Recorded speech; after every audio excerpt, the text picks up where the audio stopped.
कि ये बजट जो है हम लोग आवाम इंसान के ख़िलाफ़ है, आम आदमी के ख़िलाफ़ है। ये मोदी हुकूमत नोटबंदी कर दिया, कभी बैंक बंदी भी कर सकता है, तमाम बैंक हाथ उठा सकते हैं कि हमारा बैंक दिवाला हो गया है, मोदी हुकूमत कुछ भी कर सकती है। तो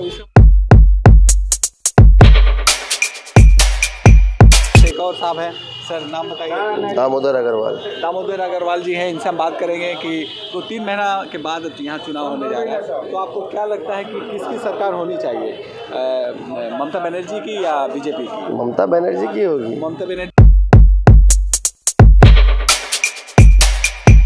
सर तो दीदी का हैट्रिक करने वाली है, 200+ सीट आने वाली है दीदी का। लेकिन कुछ विधायक है जो मान लीजिए दल बदलू नेता है जो इधर से उधर जाते हैं, उससे कोई जनता का असर नहीं पड़ने वाली नहीं है। हाँ, दीदी की पूर्व बहुमत सरकार बनेगी 2021 में, हम लोग का अनुमान यही है। लेकिन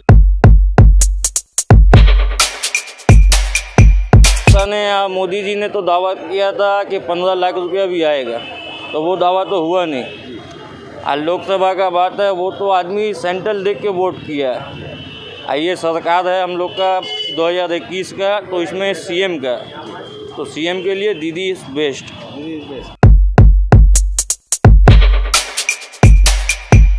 ममता दीदी, सिर्फ ममता दीदी, उससे कोई सवाल ही पैदा नहीं था। बीजेपी फरकापरस्त पार्टी है, इसलिए उनको वोट हाँ। नहीं चाहिए। और लेकिन जो दूसरे ममता दीदी ने जो काम किया है, कोई भी सरकार 10 साल के अंदर इतना काम नहीं कर पाई।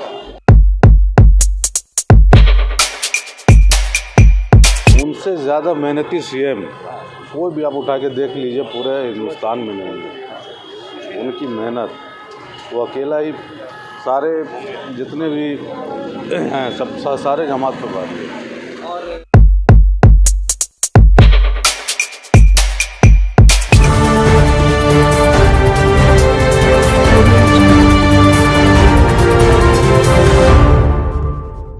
आदाब दोस्तों, आप सभी का जनता टीवी हिंदुस्तान में स्वागत है। मैं इस वक्त सेंट्रल एवेन्यू में हूँ और हमारे साथ कई लोग हैं, उनसे हम बात करेंगे। आज का जो बजट पेश हुआ है उस बजट पे चर्चा करेंगे और इसके अलावा जो बंगाल में 2-3 महीने के बाद चुनाव होने जा रहा है उस चुनाव पे भी बात करेंगे। और इससे भी बड़ा मुद्दा जो किसानों का है वो कई दिनों से चल रहा है और कितने लोग मारे गए हैं, कितने किसान मारे गए, इस पर भी बात करें कि सरकार आखिर क्यों नहीं पीछे हट रही है और बिल वापस क्यों नहीं रही है। हाँ, हमारे साथ बताइए, क्या नाम है आपका? मोहम्मद मुजम्मिल।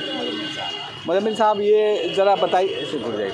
हाँ, मुजम्मिल साहब ये बताइए, जो बजट हुआ है उसके बारे में आपका क्या कहना है? ये बजट आम इंसान के लिए नहीं है, ये पूंजीपति लोग के लिए बजट है, आवाम दुश्मन बजट है। हम लोग आम इंसान हैं, मोदी हुकूमत हम लोग के बारे में कुछ नहीं सोच रही है।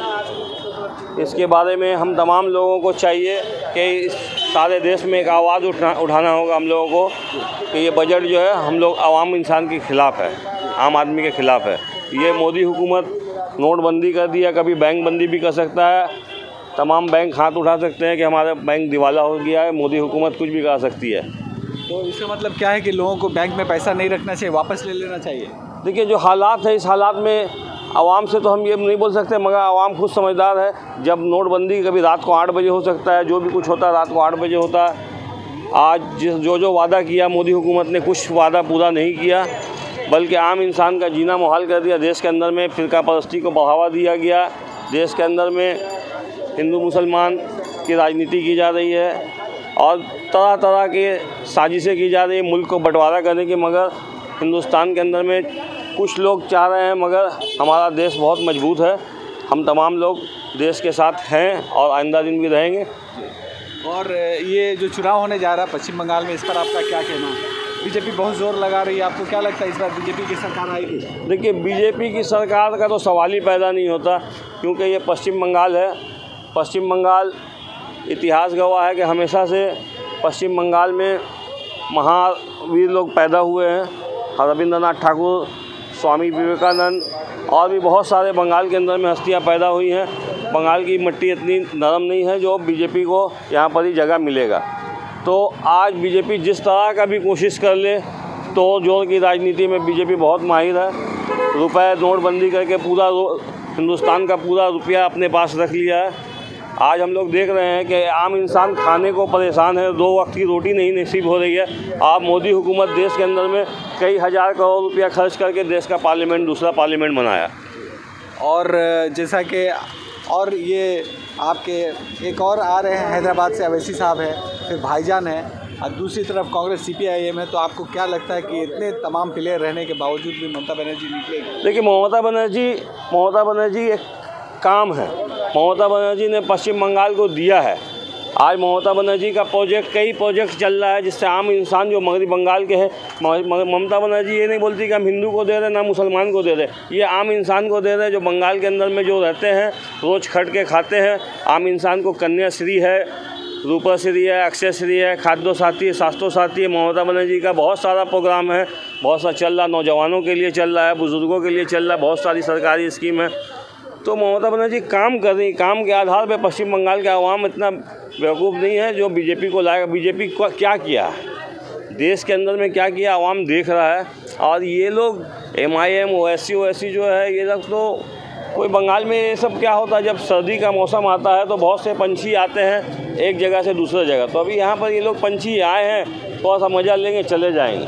तो OSC हो या भाईजान, इन लोग की कोई वजूद हो, कोई वक़ार नहीं है। ममता बनर्जी पश्चिम बंगाल में पैदा हुई, पश्चिम बंगाल की राजनीति शुरू की, और आज पश्चिम बंगाल की मुख्यमंत्री है। ये हम लोग के लिए फ़ख्र की बात है, गर्व की बात है। हम लोग यही चाहेंगे पश्चिम बंगाल का आवाम कि हम लोग जब तक दीदी जिंदा रहें, दीदी मुख्यमंत्री की शक्ल में हम लोग देखना चाहते हैं। दीदी को मुख्यमंत्री के तरफ देख मोदी जी ने तो दावा किया था कि 15 लाख रुपया भी आएगा, तो वो दावा तो हुआ नहीं।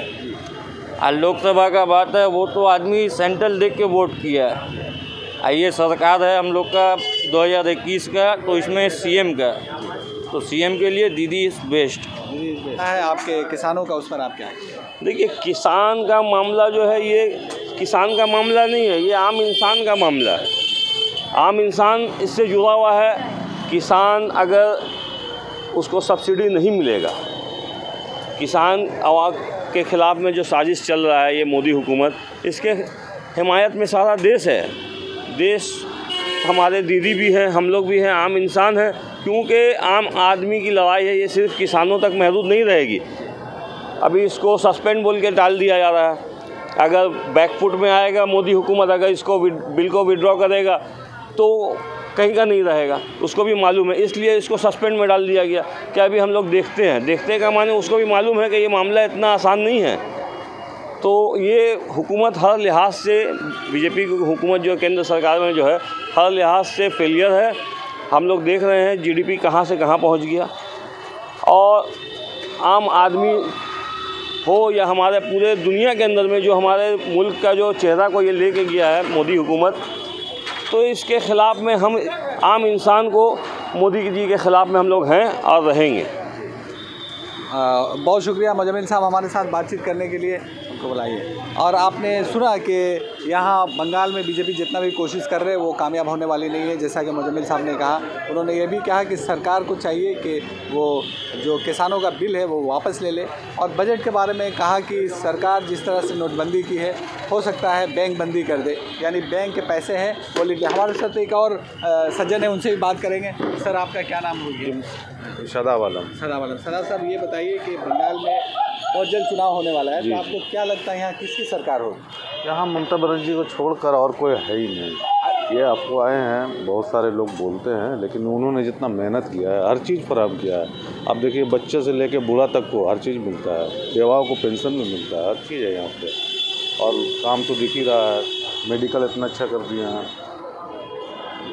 और क्या वजह है, क्यों लोग ममता बनर्जी को फिर दोबारा चाहेंगे, क्यों नहीं बीजेपी? उनसे ज़्यादा मेहनती CM कोई भी आप उठा के देख लीजिए, पूरे हिंदुस्तान में नहीं है। उनकी मेहनत, वो अकेला ही सारे जितने भी हैं सब सारे जमात पर बात है। और जो बीजेपी है उसको लोग, उसके भी यहाँ चाहने वाले बढ़ गए हैं। इसके अलावा अवैसुद्दीन साहब आ रहे हैं, अब्बास सिद्दीकी साहब हैं, ये तमाम लोग मिल के लड़ना चाहते हैं। इस पर आपका क्या कहना है? जहाँ तक सवाल है असुद्दीन साहब का, तो ठीक है, वो तो एक पॉलिटिकल फिगर है, वो अपना आएंगे, काम करेंगे। लेकिन ये पार्टियों में जितना रुझान है, उससे ज़्यादा आवाम भी जागरूक हो गई है, वो भी समझने लगी है कि किसको वोट देना है, किसको नहीं देना है।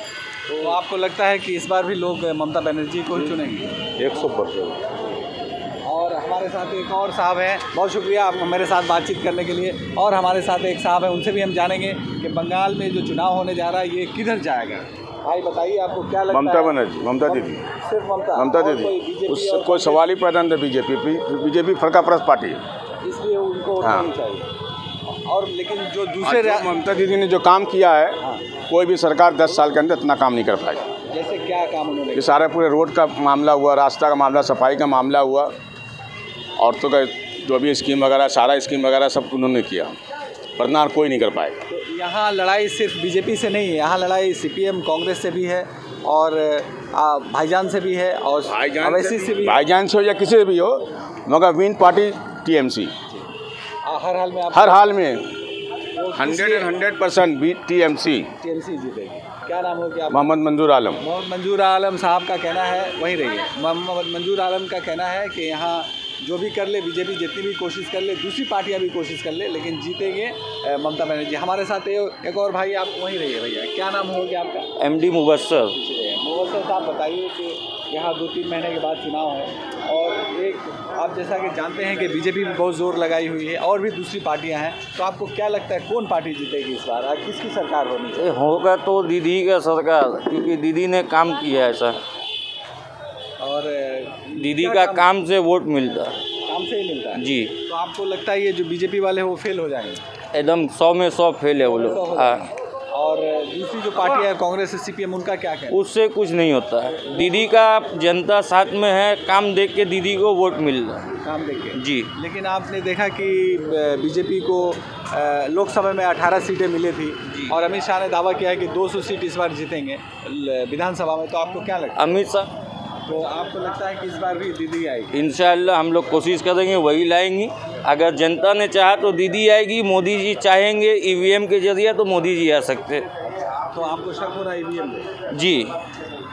ये मदरसा साहब थे, इन्होंने कहा कि इन्हें शक है कि EVM का जो मामला चल रहा है, अगर उसमें गड़बड़ी नहीं हो तो इस बार भी दीदी ही रहेंगे। हमारे साथ एक और साहब हैं, सर नाम बताइए। दामोदर अग्रवाल। दामोदर अग्रवाल जी हैं, इनसे हम बात करेंगे कि 2-3 महीना के बाद यहाँ चुनाव होने जा रहा है, तो आपको क्या लगता है कि किसकी सरकार होनी चाहिए, ममता बनर्जी की या बीजेपी की? ममता बनर्जी की होगी। ममता बनर्जी की होगी। बीजेपी क्या हिसाब से आप बोल रहे कि बीजेपी की सरकार होगी? पूछ रहा हूँ, मैं बोल नहीं रहा हूँ कि किसकी सरकार होगी, क्योंकि अमित शाह जी ने दावा किया है कि हम 200 सीट हासिल करेंगे। तो 200 कौन सी सीट? विधानसभा में। विधानसभा की सीट। अगर वो यहाँ पोदार कोट में 200 सीटें जो बिकती है ना प्लास्टिक की चेयरें, वो भी खरीद ले तो बहुत बड़ी बात है। तो आपको लगता है हर हाल में कि ममता बनर्जी की, क्यों ममता की सरकार होनी चाहिए? उन्होंने क्या काम किया है? काम करने वालों को ही यहाँ पे इनाम मिलता है। तो ये इनाम इस बार भी उनको मिलेगा? हाँ, और जो भाषण देते हैं उनको कुछ नहीं मिलता है। कुछ भी नहीं मिलेगा। नहीं। और ये किसान का एक मामला चल रहा है, उस पर भी कुछ कहना चाहेंगे? किसान का मामला देखिए ऐसा है कि अब ये हर 3 महीने 6 महीने में कुछ ना कुछ नया इशू होता है। आप भी देखते आ रहे हैं, हम भी देखते आ रहे हैं। तो ये क्या है कि नज़रों को भटकाना है, इधर से उधर, उधर से उधर, मेन मुद्दों पे आते नहीं है। तो बस यही है। और दूसरी पार्टी आप जैसा कि जानते हैं कि एक भाईजान है अब्बास सिद्दीकी साहब भी, वो भी आए हैं, और हैदराबाद की एक पार्टी है MIM। कोई दिक्कत नहीं। मतलब आपकी देखिए ऐसा है कि जब वर्ल्ड कप होता है ना, तो उसमें 8 टीम 10 टीम 12 टीम खेलती है, मगर घुमा फिरा के जितना चैंपियन एक ही होता है। तो बस वही दीदी हमारी चैंपियन है, वही है, रहेगी। धन्यवाद, बहुत शुक्रिया। ये थे अग्रवाल जी, और इन्होंने कहा कि वर्ल्ड कप आपने देखा होगा और उसमें कई टीमें रहती हैं, क्वार्टर फाइनल, सेमीफाइनल, लास्ट में फाइनल होता है और फाइनल में एक ही टीम जीतती है। इनका कहना है कि ममता बनर्जी ही जीतेगी। ठीक है, बहुत शुक्रिया। कुछ और कहना चाहेंगे? बहुत शुक्रिया हमारे साथ जुड़ने और देखने के लिए। आखिर में कुछ कहना चाहेंगे? मैं मैसेज देना चाह रहा हूँ पश्चिम बंगाल और सारे देश के आवाम को एक ही बात बोलूँगा कि हम लोग को होशियार रहना है बीजेपी माने भारत जलाओ पार्टी से। ये पश्चिम बंगाल में अभी चुनाव आने जा रहा है, चुनाव के अंदर में बहुत कुछ करने की कोशिश करेंगे, तो जो चालू हो गया है, मगर हम लोग पश्चिम बंगाल का आवाम बिकाऊ नहीं है।